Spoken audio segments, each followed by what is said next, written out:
Islam, peace and great health. Assalamu alaikum to the Fidels. Peace be unto you, to the infidels.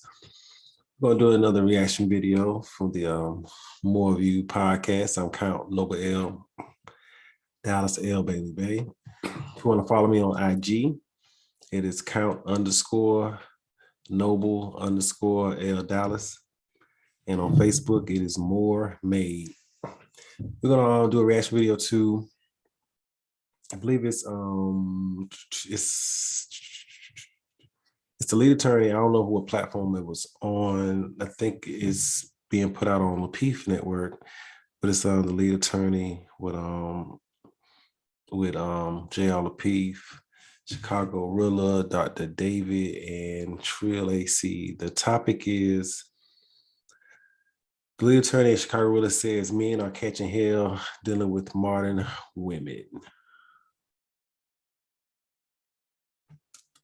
Aired last night. They're Mondays at 7:30 Central.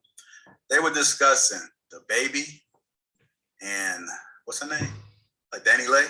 Yeah, Danny Lay. And Rilla pulled up on him. He had some fire behind that pull up. So whenever you guys get a chance, make sure you check it out. But Rilla, what's up with that energy, man? What happened? Man, blame it on the lead attorney, man. Blame it on the lead, man. Also, excuse me.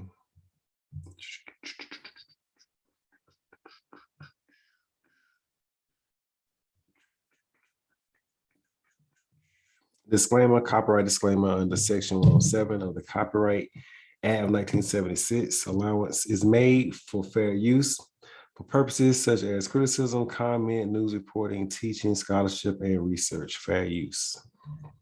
The thing is, I'm listening. I was getting off work. I was driving home, and I always pull up and support. Obviously, I'm going to support the home team first, and then I pull up on other podcasts and support it in any way I can.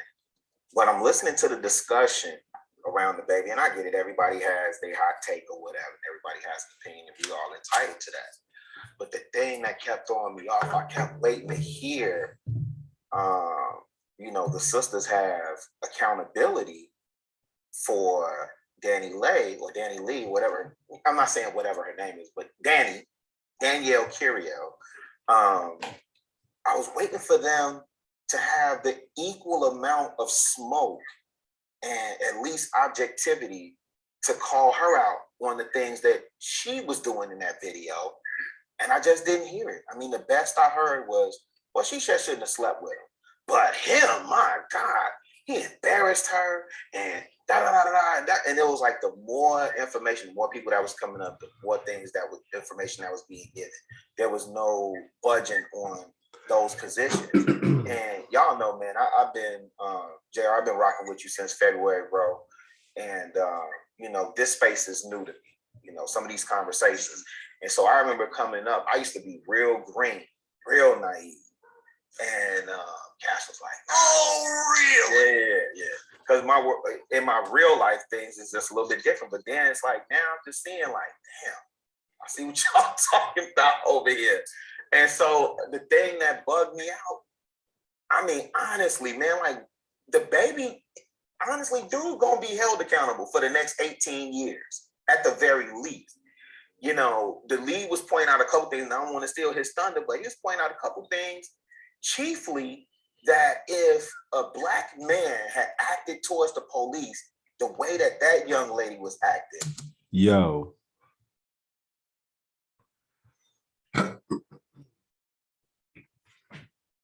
My contribution to the manosphere, red pill, blue pill world, it's gonna be a little bit different than just, I'm always gonna tell you this, the side of, I ain't even gonna say the side of right, because right is the perspective, from the perspective of the person. I'm gonna take the third person or the fourth dimensional perspective and look at everybody in it, to see what what's really real. In that situation, when I saw it,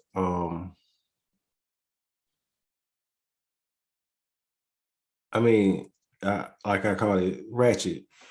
You know what I mean? Those stuff like that happens all the time. You know what I mean? But you know, you're not famous and you ain't gonna have so many thousands of people watching. I mean, it might go viral like so many things do, but you know, you're not famous and you know, neither you know you and the person you have a child with is famous. So you have these, you know, situations that police get involved. We know now with cameras and stuff, people are going to, in some cases, use it as security. Sometimes people use it as defamation, but I did catch a lot of sentiment from like, you know, he made her look bad, and you know, I can't believe he called the police on her. That probably was the most shocking thing, you know, out of all comments to me was, I can't believe he called the police on her. And I don't ever believe I've ever heard anyone ever say, I don't believe she called the police on him. I've never heard that in a situation where, you know, men probably need to get police calls on them or whatever, you know what I'm saying?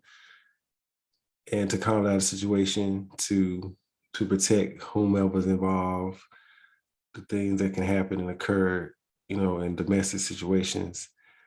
And I've never heard anyone say like, oh, I can't believe. The last time I think I've heard that about was Tupac.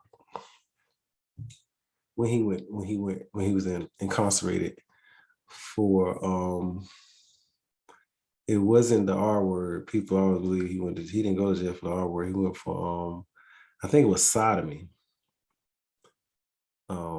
Touching the buttocks. I think that's what he ended up getting charged for and going to Rikers Island for. It wasn't the R word. But last time, that was like the last time I've heard, I can remember, you know, in the public eye of, man, I can't believe, because a lot of people couldn't believe it. You know, not saying we personally knew Tupac. It's just, you know, when you see people in the public and how to present themselves, anyone was as genuine of just seeing who they really was. He was one of those characters. And that part was like, yo, you know, to a lot of men, a lot of women, they're like, man, he could have been with anybody. You know what I'm saying? He could not have blah, blah, blah done it, but he didn't. You know, that wasn't the situation of why he ended up incarcerated. But that's the last time I can remember someone saying, like, I can't believe, you know, she did that to he situation. And it was different. And this is, you know, and I mean, yeah, as a man calling the police because he wanted her to exit. And I don't know why a lot of times situations, some people feel like, oh, he or she can't get them out. Can't get them out of the house. I mean, on a different, you know, depending on that person gets mail there, that person has a lease there, names on the lease, those type of situations, yeah, it's gonna be difficult to get that person to leave, just, you know, on a legal thing. Other than that, you have to do it by court order. But that was one thing that was kind of that you heard the argument. You know, I understand women gonna take up for women. I understand men gonna take up for men. And I understand you're gonna have some character, whatever, men is always gonna take up for the women no matter what. And you got some character, whatever, women is always gonna just take up for the man no matter what. I mean, they're a small number, but they do exist. You know, so it's not, that's all perspective of opinionated, probably based on who you like, who you dislike. But the issue at hand, when she the police wanted to talk to her, she's like, no, you good. He's like, no, we need to like, no, she's like, no, you need to talk. She's like, talk to him. Like, he the one who called y'all.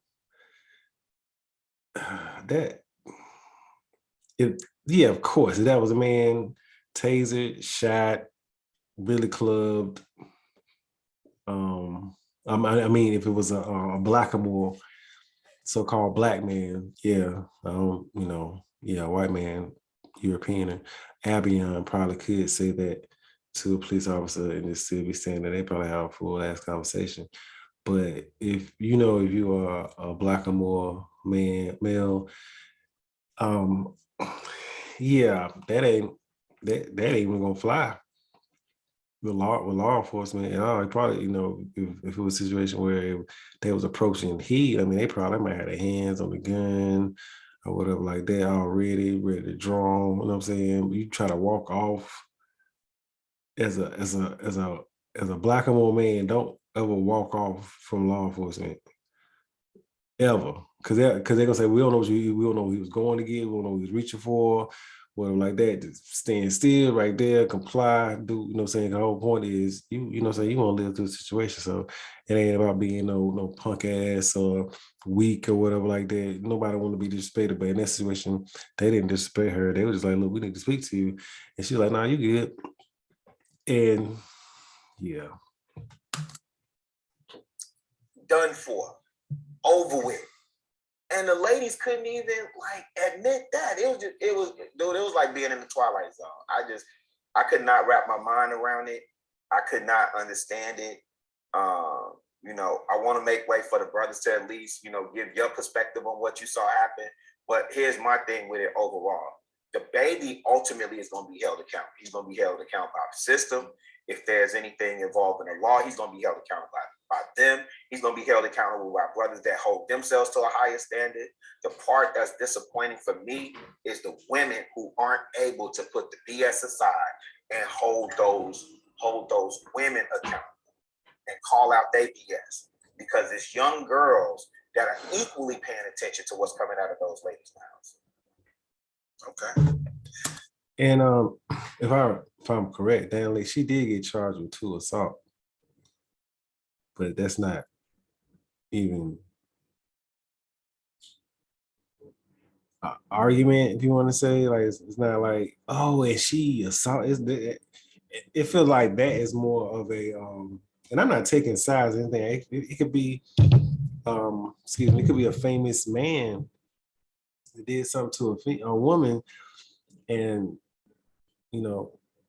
if it came out to be what it is, like, they ain't even talking about him doing what he did. You know what I'm saying? So it's almost like in the beginning of R. Kelly, like everybody was taking up R. Kelly in the beginning.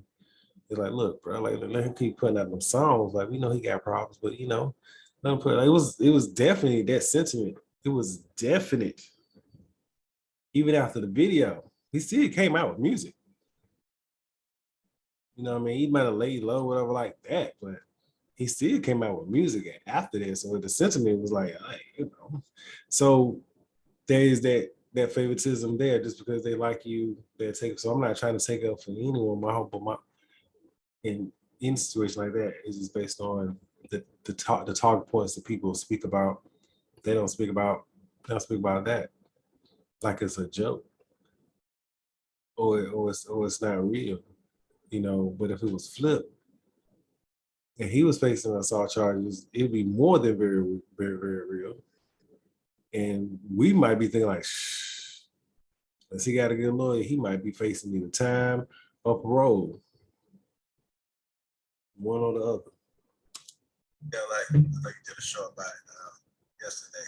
You just kind of highlight some of your points. And did you feel what Rilla was just saying? Yeah, absolutely. I think Rilla is absolutely right, absolutely on point. When I saw those videos that were coming out, where she's trying to take the phone away from him and hit the phone out of his hand and things like that, and when the cops are in the house and they're asking her to come back, and she's like, no, where is this MF at? He called the cops. And the cops show up and they're letting her just search the house for him. And which can't be, protocol, right? Because, she is. Can't be protocol, and it was recorded. But women are people. She absolutely could have, gone into one of those rooms and came back with some rifle. right? Now, if it was a Exactly. man, especially a black man, you know, and they're saying, "Hey, come here," and she's like, Exactly. "Oh, f you, whatever. I'm going wherever I want to go, y'all." And they're, you know, that would never happen where the cops were just standing there. Never, never, never, ever. You understand what I'm saying? It would not ever happen with one of us, black or more, so-called black men, standing there, so-called African American men, standing there, just walking off from the police, going to any room you want to go into, telling them, man, fuck that. You talk to him. He called you. I'm gonna be honest, like some people, some genders, some men of other races, some women of other races, we live different lives. We experience different things so different that it's almost like we're living in different worlds. You know, it's not even. I remember growing up and knowing all the street action used to happen in my neighborhood, and how my sister was never ever affected about any of the stuff that happened. I used to tell her about, you ain't know about this happened, you know about this happened. They're like, no, I ain't know. And we living in the same house. Live in the same house on the same block, on the same corner house. But certain things as being a black male, black or more male that you experience and see and hear, that another gender of the same race don't even see it. That what she experienced with the police as black or more men, we don't see that. We're not giving that kind of leeway to talk like that, to even move like that. Can't even move like that. We can't, what I'm saying? You can't even move, can't even walk, turn your back, any of that. That's almost like, it's like a death sentence for us. It's that serious. It's that major of a just movement, just dealing with out here in this world, in our world as black or more males. It's different. It's very different. Our experiences are very different than anybody else on the earth.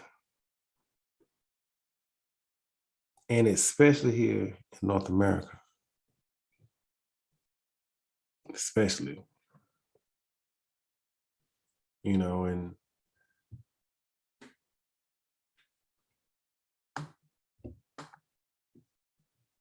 I know that as a Moor, we have an ability to recognize what's real and what isn't real.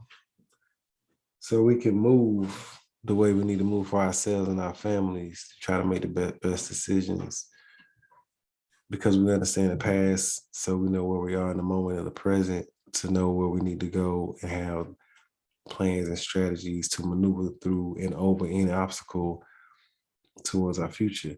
And any human being, no matter the race, no matter the gender, needs that at least. At least. I'll be back.